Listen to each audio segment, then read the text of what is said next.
Fortune favors the bold. Keberuntungan berpihak kepada siapa yang berani. Bismillah, assalamualaikum warahmatullahi wabarakatuh. Baik, nama saya Rahmadi Medi Putra.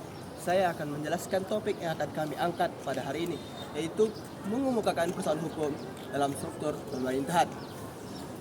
Intinya begini, bagaimana persoalan hukum itu diangkat, diproses, dan direspon dalam tubuh pemerintahan yang hierarkis atau complicated, yang bisa disebut ribet. Pemerintahan itu berlapis-lapis, ada eksekutif, yudikatif, legislatif, plus lembaga pengawas. Jika terjadi suatu persoalan hukum, kita tidak cuma mikir, lapor, lalu beres. Tidak semudah itu.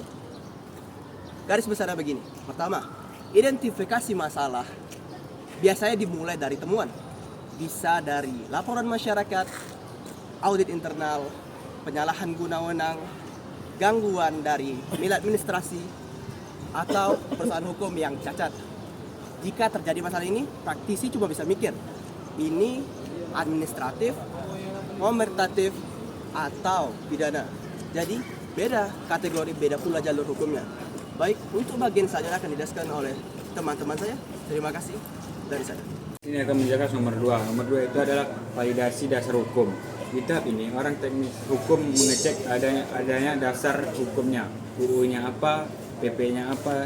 Contoh, pengubahan bentuk, dan sering banget masalah muncul gara-gara regulasi. Tabrakan kayak mobil ugal-ugalan, praktisi harus cari celahnya. Yang paling relevan biar nggak salah langkah itu ada nomor 3. Nomor 3 itu penentuan siapa yang berwenang. Ini bagaimana paling menyebelin, karena pemerintah itu kayak Forden, komputer yang isinya Forden lagi.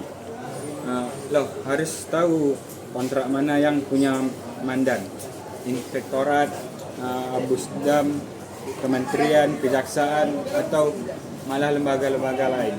Kasih ke level pengambil keputusan. Kalau masalah serius dilempar ke penjabat struktural, kepala dinas daerah. Di sini biasanya mulai muncul drama klasik, konflik kewenangan, ego, spektorat, dan gaya saya dapat pelajari dulu. Padahal semua orang tahu itu pada itu rapat 2 minggu lagi.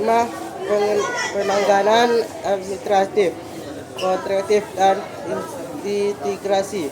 Setelah penjabat memutusi jalurnya, ada 3 kemungkinan.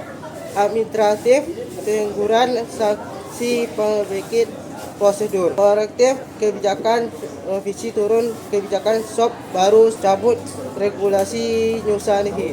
Udah parah dilempar ke polisian atau kejaksaan. Praktik hukum bisanya mulai senyum pahit dan tahap ini.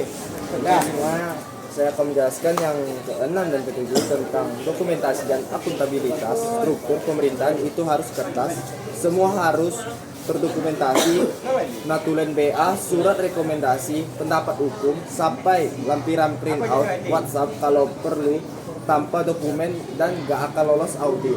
Ketujuh, output akhirnya rekomendasi, perbaikan sistem atau pemindaman.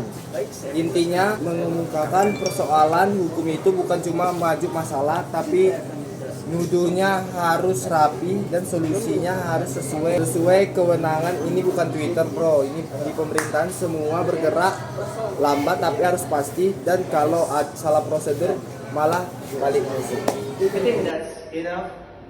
Thank you for your attention. Wassalamualaikum warahmatullahi wabarakatuh.